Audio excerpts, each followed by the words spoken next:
నన్ను పెళ్లి చేసుకోవడానికి వాళ్ళ అక్కని కూడా కాదని చెప్పి అతను ఇక్కడే ఉండిపోయాడు నాన్న.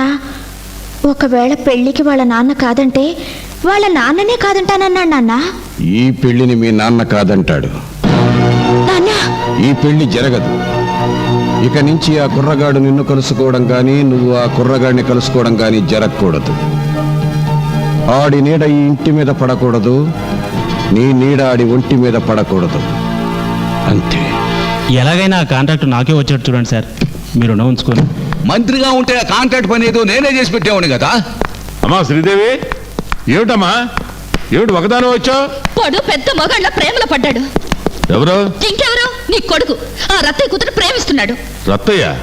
రత్తయ్య ఎవరమ్మా? ఊటీలో రత్తయ్య ఏంటి? మేం వెళ్ళింది ఊటీ కాదు డాడీ, కొండపల్లి.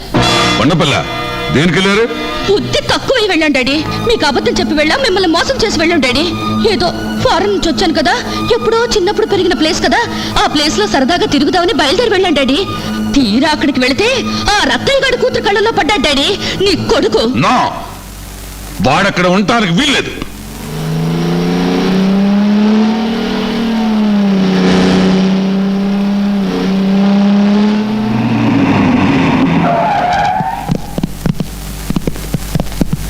మీ నాన్నగారు రమ్మని చెప్పారు. నేను రాను. మిమ్మల్ని ఎలాగైనా తీసుకురమ్మన్నారు. రాదని చెప్తుంటే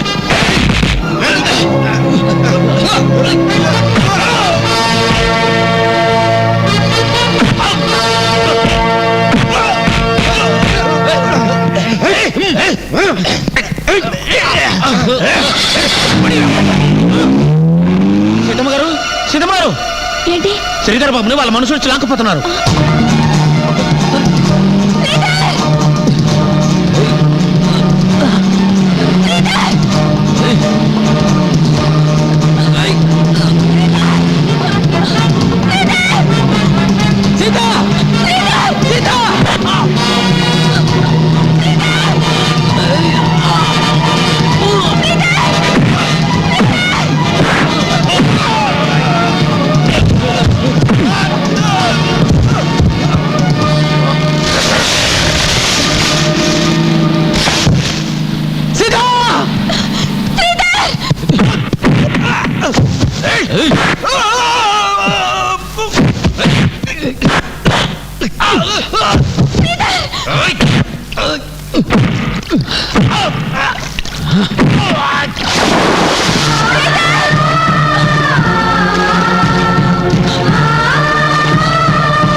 మన తాహతేంటి వాడి తాహతేంటి? కమ్మర కొలువులో బొగ్గులు గాల్చుకునే ఆ రత్తయ్య గాడి కూతుర్ని నా ఇంటి కోడలుగా తెస్తావా? నరికి పోగులు పెట్టేస్తాను. రేయ్, వీడిని తీసుకెళ్ళ గదిలో మారేండి రా. కన్నా, జేజే, ఈ రాత్రికి మీరు ఒక పని చేయాలిరా. చెప్పు జేజే. ఇక్కడి నుంచి ప్రతిదీ ఆ కృష్ణమూర్తి గాడికి టపా అందిస్తున్న ఆ లింగయ్య గాడిని టపా కట్టించేనా? సీతం లేపేయాలి. జేజే, అది బ్రతుకుంటే ఈ ఊరు మళ్ళీ వల్లకాడవుతుంది. మన జాతి మళ్ళీ 25 ఏళ్ళు వెనక్కిపోతుంది. ఈ రాత్రికి దాన్ని లేపేయండి. జేజే. ఇది నా ఆజ్ఞ.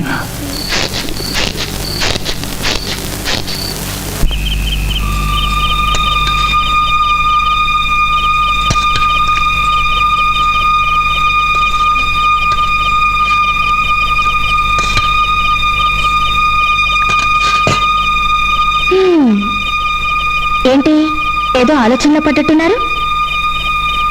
సీతను ఎలా చంపాలా అని ఆలోచిస్తున్నారా? పిచ్చన్నయ్యలారా, మీరు నన్నేం చంపగలరా? ఈ చేత్తో వంట చేసి ప్రొద్దుట, మధ్యాహ్నం, రాత్రి తల ముడుముత్తలు ఈ చేత్తో పెడుతుంటే మీ చేతులతో నన్నెలా చంపగలరు? అందుకే మీరు నన్ను చంపలేరని తెలిసే నన్ను నేనే చంపుకోబోతున్నాను. గన్నేరు పప్పు. మాట్లాడు.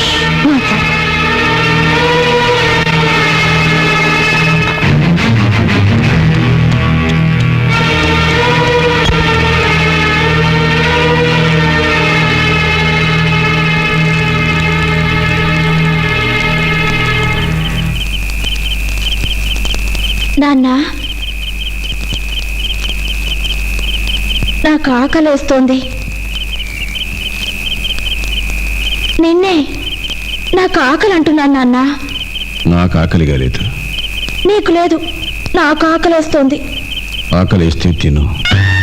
నాకు ఆకలేసినప్పుడల్లా చందమామను చూపించి పళ్ళల్లో గోరుముద్దలు కలిపి చందమామ రావే, చాపెల్లి రావే అని అన్నం తినిపించావు.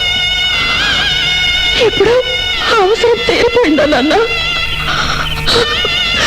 అందుకని నేను అన్నం కలుపుకొచ్చాను. నీ చేత్తో నాకు 2 ముద్దలు తినిపించు నాన్న. నేను హాయిగా నిద్రపోతాను. తినిపించు.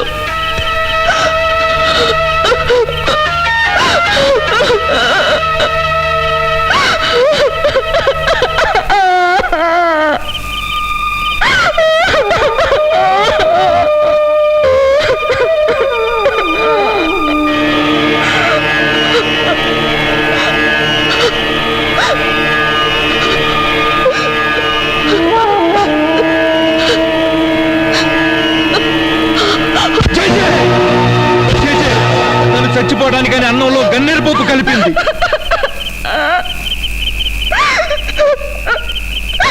నాకు తెలుసు. చూసారా?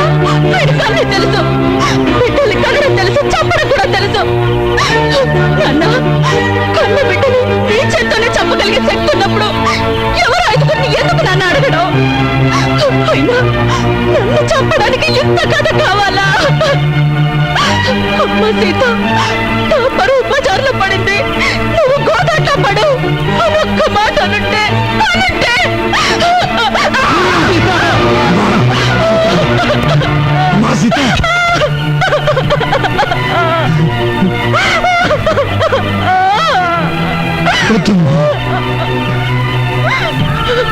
ఈ కొండపల్లి గడ్డ నెత్తురు గడ్డ కాకూడదనేనమ్మా నేను చంపాలనుకున్నది. ఈ కొండపల్లి నేల మన జాతి నెత్తురుతో ఇంకిపోకూడదనేనమ్మా నేను చంపాలనుకున్నది. నీ మీద ప్రేమ లేక కాదు, నీ ప్రేమను చంపాలని కాదు.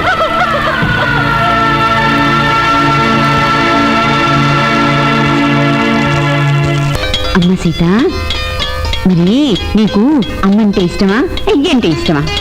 అయ్యా అయ్యంట అయ్యా. పోవే, మీ అయ్య దగ్గరికి వెళ్ళిపో. ఎందుకు అంత కోపం? లేకపోతే చూడవయ్యా, నీ దగ్గరికి వచ్చిన అయ్య అంది, నా దగ్గరికి వచ్చిన అయ్యంట అయ్య. అదే నేను రత్తయ్య నెత్తురంటే అక్కడో మాట ఇక్కడో మాట ఉండదు, ఎక్కడైనా ఒకటే మాట. అందుకే అన్నారు, ఆడపిల్లకేమో అయ్యంటే ఇష్టం అంట, మగపిల్లడికైతే అమ్మంటే ఇష్టం అంట. ఈసారి మా పిల్లని కంటానయ్యా. కంఠం నీ చేతుల్లో ఉందా? అంటే నా చేతుల్లో ఉంది. ఏంటయ్యా, ఏంటి నువ్వు అనేది? అయితే మా పిల్లని కన్నేవా ఏంటి? అస్సలు బిడ్డనే కన్నేవనే. ఎందుకంటే బిడ్డ పుట్టాడు అనుకో, దీని మీద ప్రేమ తగ్గిపోద్ది. ఇదే మొట్టమొదటి బిడ్డ, ఇదే చిట్ట చివరి బిడ్డ, అంతే. యాయా, నాకు మగపిల్లడు కావాలయ్యా. అయితే ఓ పంచి ఏం చేద్దాం? చెల్లుంది కదా, దాన్ని కట్టుకుంటావా ఏంటి?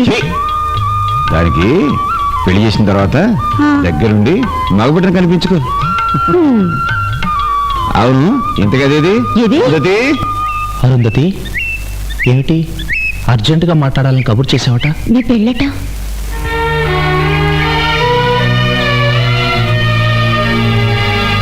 నిజమేనా? ఊళ్ళంతా అనుకుంటున్నారు. అవును, మా ఇంట్లో కూడా అనుకుంటున్నారు. నీకు తెలియకుండా ఎలా అనుకుంటున్నారు? మా ఇంట్లో అన్ని విషయాలు మా అన్నయ్యలే నిర్ణయిస్తారు. ఎవరిని అడగరు, ఎవరికీ చెప్పరు. మరి మీ పెళ్లి మాట నిజమేనా? నిజమే అయి ఉంటుంది. మరి నన్ను పెళ్లి చేసుకుంటా అన్నారు. అన్నాను. చేసుకోరా? మా అన్నయ్య ఈ పెళ్లికి ఒప్పుకోడు. ఒప్పుకున్నా ఆయనతో చెప్పే ధైర్యం నాకు లేదు.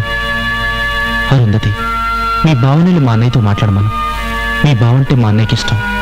ఆయన మాట్లాడిన తర్వాత నేను ధైర్యంగా వెళ్ళి మా అన్నయ్యతో మాట్లాడగలను. ఏమండి, నాకు అన్యాయం చేయరు కదా? చిచ్చి. రత్తయ్య, అయ్యా, పెళ్ళై మన వాళ్ళు తిరిగి వచ్చేంత వరకు నువ్వు వేరే పని చేయటానికి వీల్లేదు.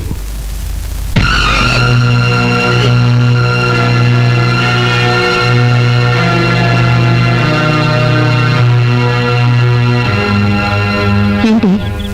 ఏమైంది? పెళ్లి వారికి ఏ లోటు రాకుండా చూసుకునే బాధ్యత నీకు అప్పగిస్తున్నాను. అలాగే అయ్యా. ఎవడెవడు? చెప్పు. తమరంత ఇదిగా చెప్పాలా బాబు?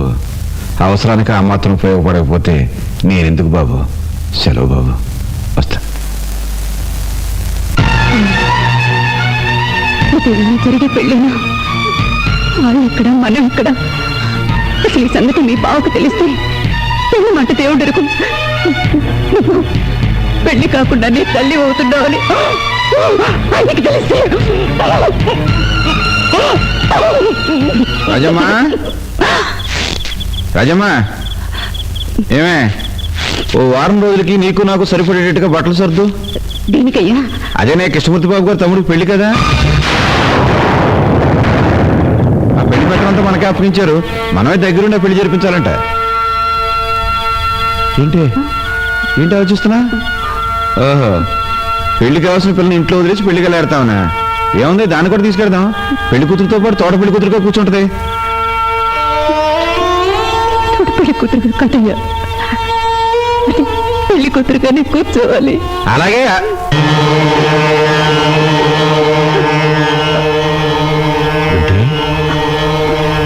ఏంటంటున్నా?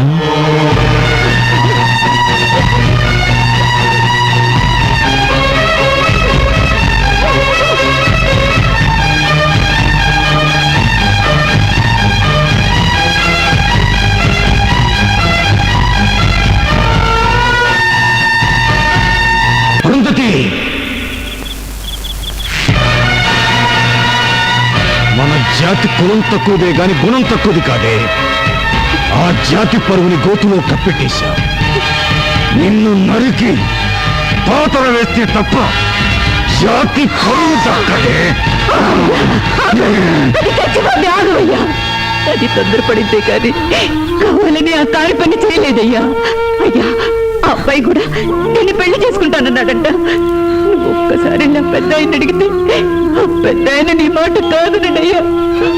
అనయ్యా. అవును బాబా, ఆయన కూడా పెళ్లి కొప్పుకున్నారు. వాళ్ళన్నతో చెప్పడానికి భయపడుతున్నారు. నువ్వు ఒక్క మాట చెప్తే వాళ్ళు ఒప్పుకుంటారు. నువ్వు పెళ్ళైపోతుంది.